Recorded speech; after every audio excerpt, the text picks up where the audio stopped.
Mahigit 3 linggo na lang, pasukan na naman. Kaya todo na ang mga paghahanda ng DepEd o ng Department of Education.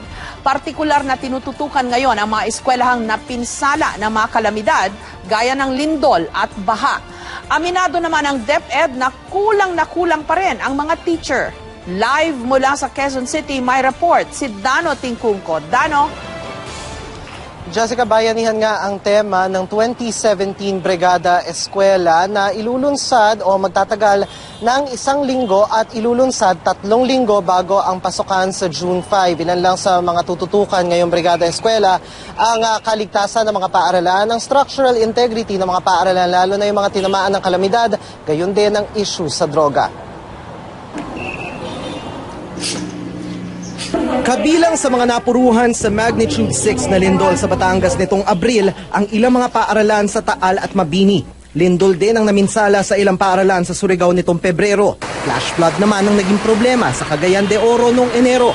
Ang mga ganitong sakuna kabilang sa mga tututukan ng Department of Education sa pagbubukas ng 1 linggong Brigada Eskwela sa Lunes sa Cebu City. May temang bayanihan. 3 linggo ito bago ang pasukan sa June 5. Maraming natural disasters ngayon nangyayari during the day when the children are in school. So, ayun, ang mga teachers pinakapacitate, ang mga bata tinetrain na kasi these are very traumatic experiences for the children. Sabi ng DepEd, maaga raw sinuri ang mga paaralang naapektuhan ng mga kalamidad.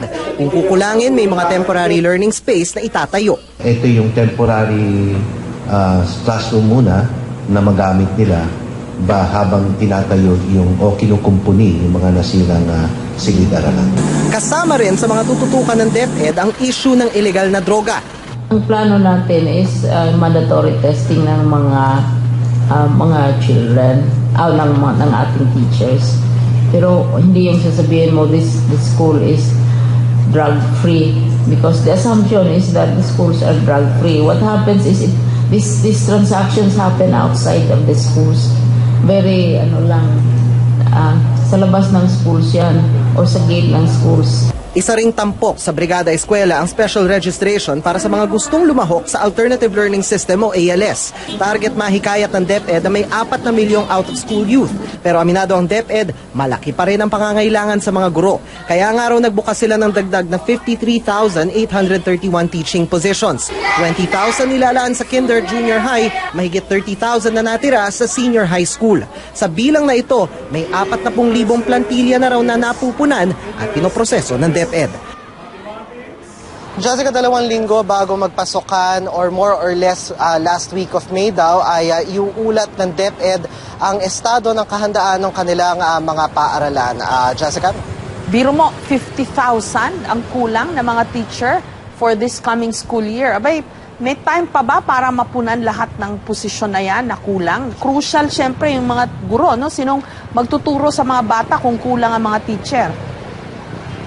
Tama, Jessica. Ang paliwanag dyan ng DepEd, no, kaya nagkaroon ng ganyang karami na pangangailangan. Ang sinasabi nga nila, nagpapasalamat daw sila at pinayagan sila na magbukas ng ganong karaming teaching positions, 53,831. Ang sinasabi nila, ayan daw ay dahil kumpleto na lalabas itong K-12 sa darating na pasukan dahil marami na nga yung mga nasa grade 11 ngayon, magta-transition na sila to grade 12 this year, yung mga grade 11, yung mga grade 10, magi-grade 11 na. So, kumbaga, kung titingnan mo, or if we're gonna use a different term, parang lalabas dito, parang magpo-full capacity na sila.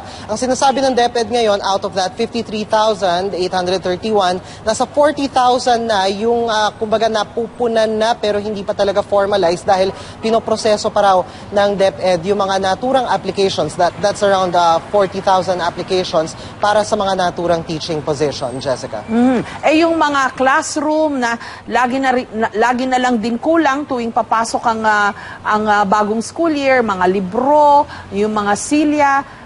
Kasi yun ang sabi nung past administration, parang unti-unti na raw nilang nasusolve, no? Yung shortfall, yung kulang. This coming school year ba, Dano, kumusta ba ang bilang ng mga classroom, libro, mga etc., mga pangangailangan ng mga eskwelahan? Jessica, kanina dun sa press conference, para nga basically in advancer nga dito sa Brigada Eskwela 2017, walang particulars na sinabi ang DepEd tungkol dyan sa mga bagay na yan. Mga importanteng bagay sa pag-aaral, katulad nga nitong classrooms, itong mga blackboard, chalk, libro at mga silya at iba pa. Bagamat ang sinasabi din nila, no, basically, if we are to review yung naging tenor ng press conference, ang sinasabi nila, mas malaki yung budget kasi na binigay sa DepEd ngayon. If we are to put a number on it, nasa 31%, 500 billion pesos. Mas mataas ito ng 31% compared to around mga 480 billion sa nakaraang budget if we are not mistaken. So parang sinasabi nila, kaya naman daw nila itong punan at tuloy-tuloy naman daw yung suporta ng pribadong sektor para punan nga ang mga ito. Ngayon, yan ang maganda nating malalaman kapag iniulat na nila around last week of May kung kumusta na ba talaga yung estado ng kahandaan ng mga paaralan. Lalo't meron pang mga paaralan, halimbawa itong mga natamaan ng lindol at baha na mas malaki yung kakulangan sa silid-aralan. Jessica. Maraming salamat sa iyo, Dano Tingkungko. Sapat ang supply ng bigas sa bansa. Yan ang tiniyak ng Department of Agriculture. Giit ng DA, mga rice cartel ang nasa likod ng maling impormasyon para raw makapag-angkat ng bigas. Pero ayon sa mga rice retailer, tumaas na ng piso ang kada kilo ng commercial rice. May report si Bernadette Reyes. Nilinaw ng DA ng Department of Agriculture na sapat pa rin ang supply ng bigas sa bansa.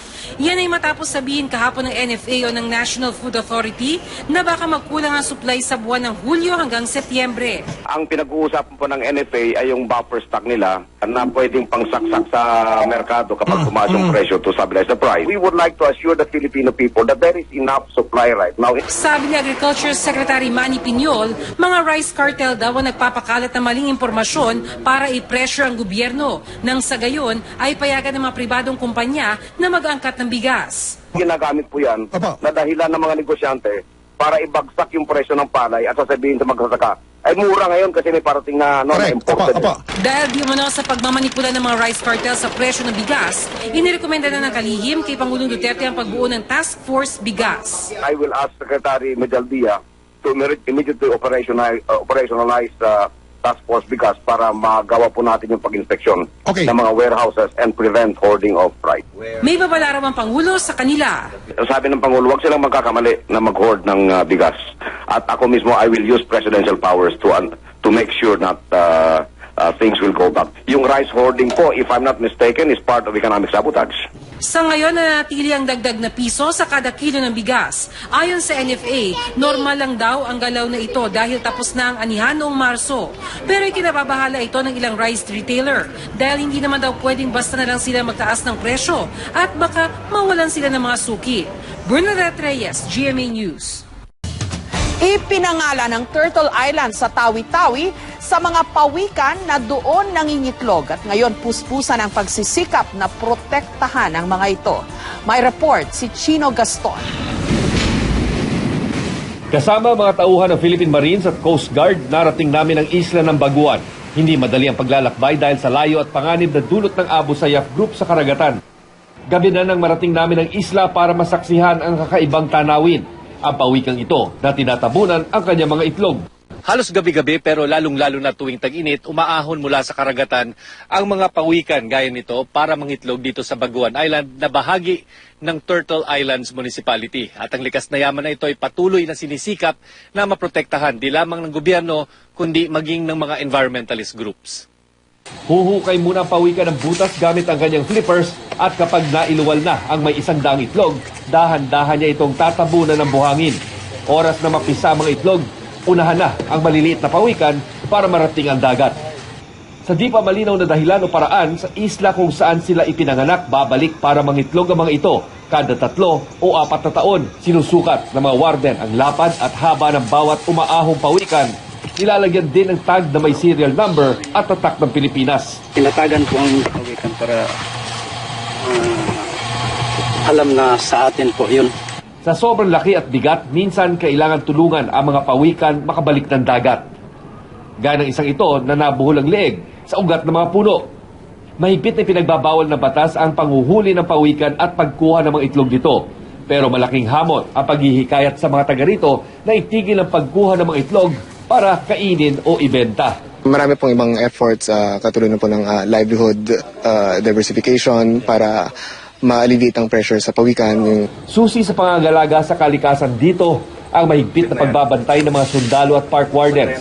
Katuwang ang pagpapaunawa sa mga residente na mas mahalaga sa kabuuan na buhay at patuloy na maparami ang mga pawikan. Chino Gaston, GMA News.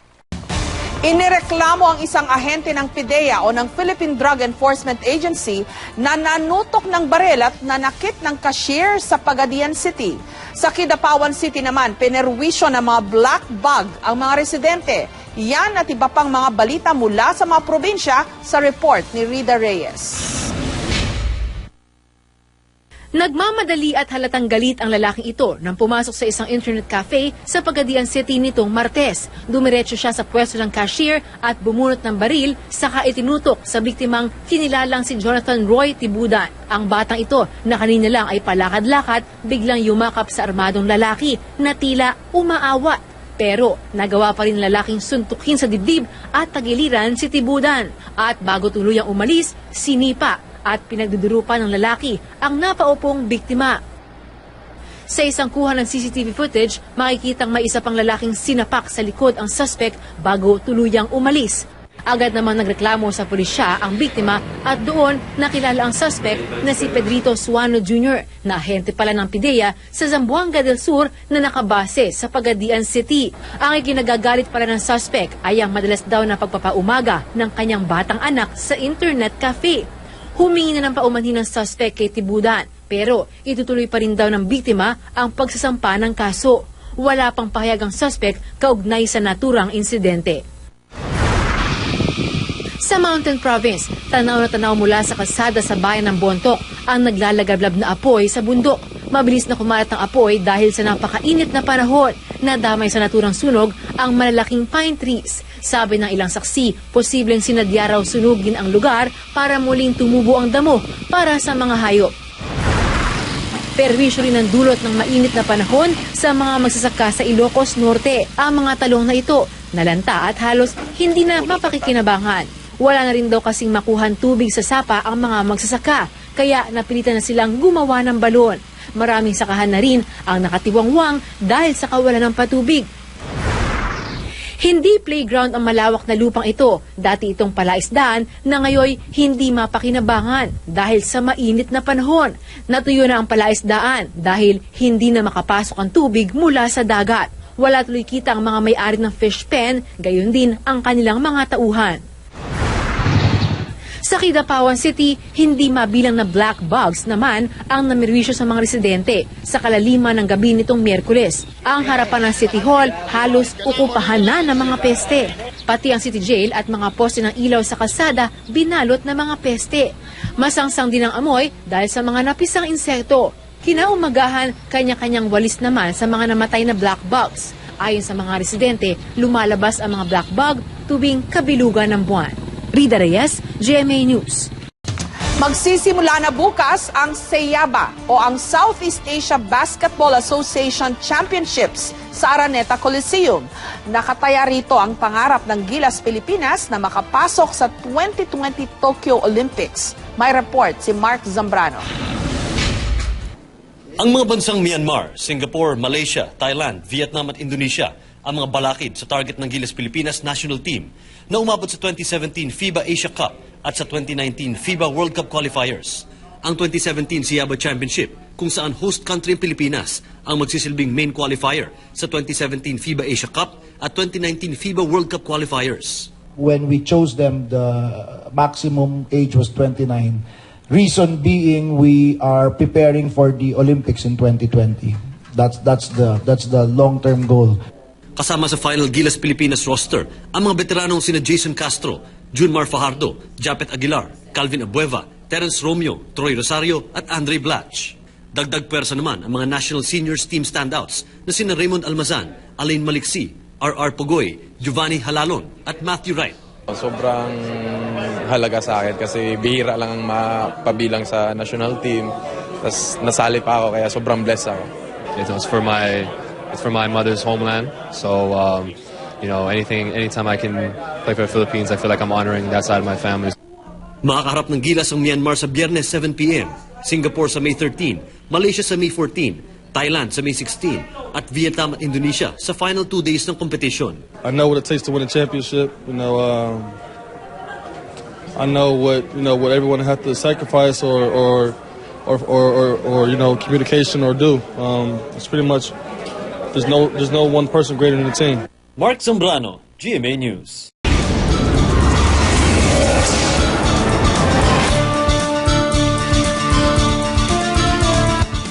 Itinuturing na tulay sa kasaysayan ang mga antigong istruktura.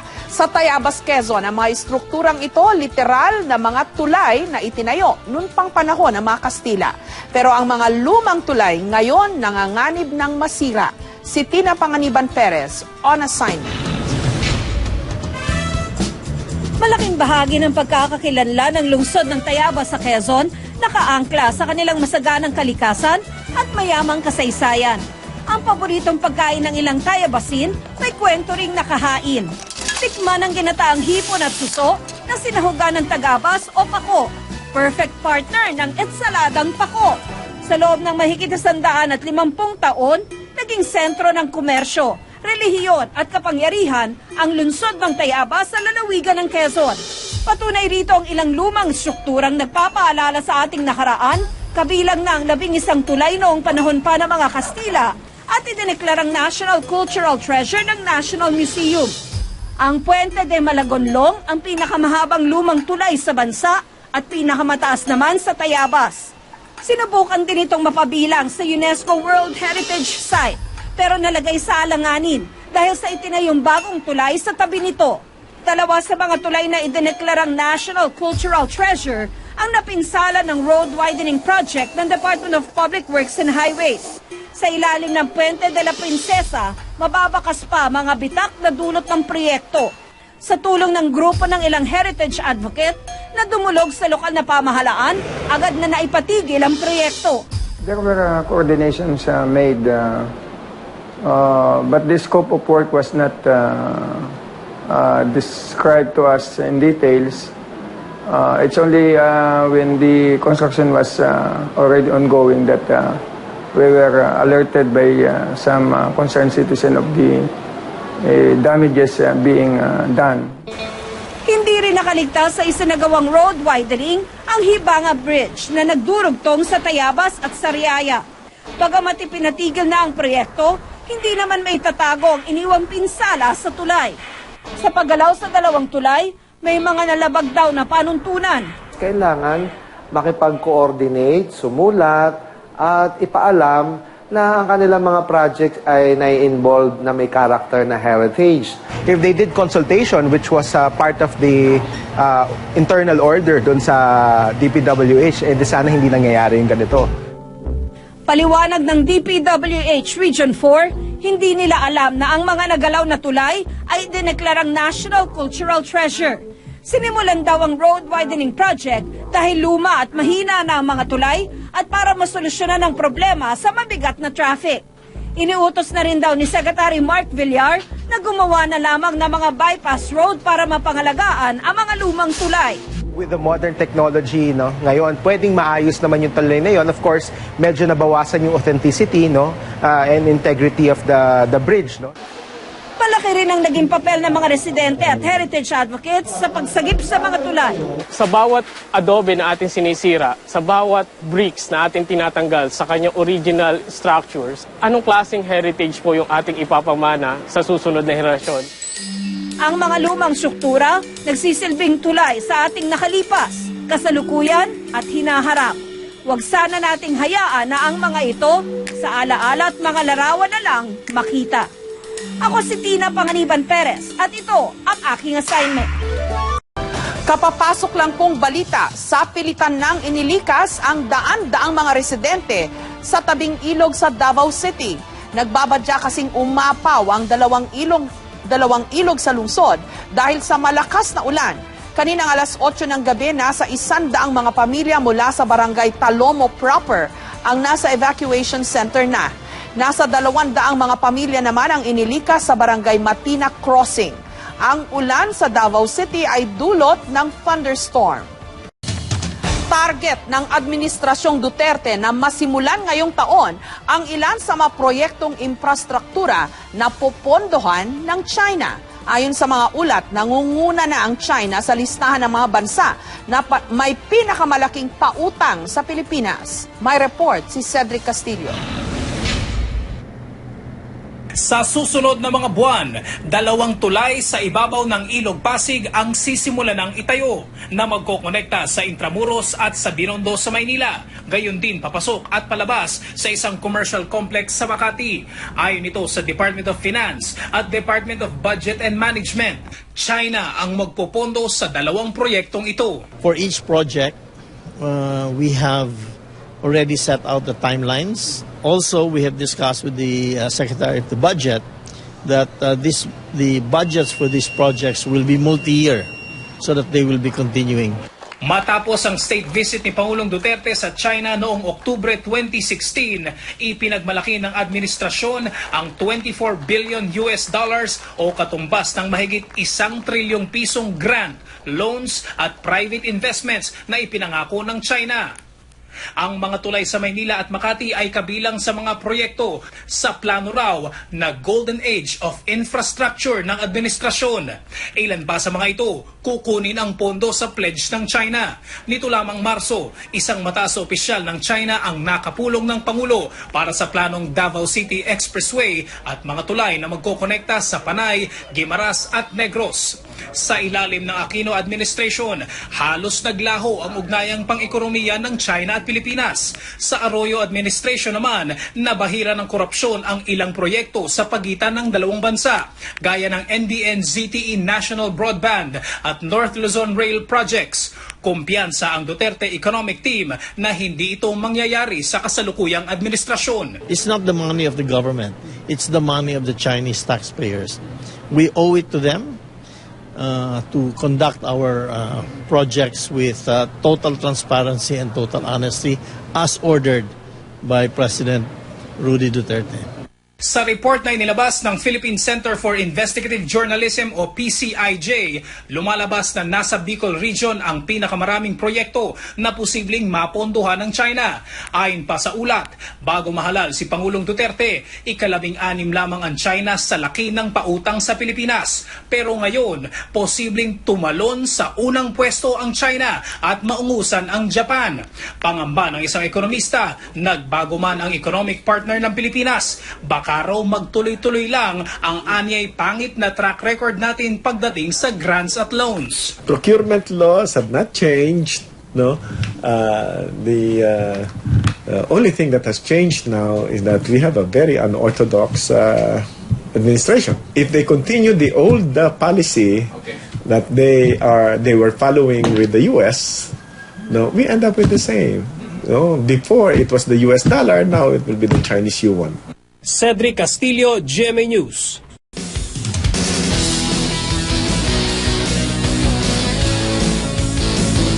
Pino at puting buhangin ang Siargao Island o hindi kaya malamig at malinis na bukal sa Bohol. Ilan lang yan sa mga dinarayo ng mga bakasyonista sa Visayas. Ang iba pang mga pasyalang hit sa tag-init sa report ni Katrina Song. Pinakamatatamis at bagong pitas na mangga o di kaya'y island hopping sa white sand beaches ba ang inyong hanap? Ang mga yan, tiyak ninyong makikita sa ilang lugar sa Visayas na swak to beat the summer heat. Tara na't dayuhin ang teardrop-shaped island ng Siargao. Kung hindi para sa iyo ang surfing, bakit hindi na muna humilata sa malaasukal na buhangin ng beach resort na ito? O di kaya'y mag-selfie habang nagtatampisaw sa napakalinaw na tubig. Perfect din ito kung naghahanap ka ng lugar para masolo si Mrs. At hindi lang yan, maliban kasi sa ganda ng lugar, siguradong mabubusog ka rin sa sariwang seafoods na pwede mong lantakan. Surfing is here, fishing is here, island hopping is here. Sobrang ganda dito talaga. Pero kung ang trip mo naman ay close to Mother Nature, dayuhin na ang Balangkayan, Eastern Samar. Nagtatayugang puno at sariwang hangin kasi ang ipinagmamalaki ng Seaside 108. Tahimik at tsak na makakapagmuni-muni ang abala mong isipan. May mga cottage rito na nasa gitna mismo ng malawak na kakahuyan, kung saan tanaw ang Seaside Beach ng Balangkayan.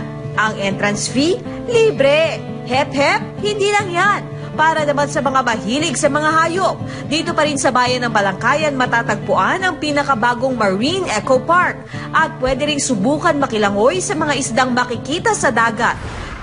Sawa na sa City Lights, suwak para sa iyo ang bayan ng Almeria sa probinsya ng Biliran. Mahigit 7 kilometro mula sa town proper, mararating na ang ipinagmamalaki ng lugar, ang Ulan-Ulan Falls. Hindi pa masyadong dinarayo ang lugar kaya siguradong may enjoy mo pa ang pagtampisaw sa falls. Next stop, Bohol. Hindi na lang daw sa dagat pwedeng magbabad dahil dito sa Mandahulog Cave and Cold Spring, ipinagmamalaki nila ang malinis na tubig na nagmumula pa sa loob ng kuweba. Sa lagaslas pa lang ng tubig, siguradong pawi na ang inyong pagod. Hindi pa ito gaanong nadidiskubre kaya ihanda muna ang mga paa para sa medyo mahaba-habang lakaran. Sarap maligo dito. Kaya naman don't miss the heat at magbabad na ngayong tag-init. Katrina Son, GMA News.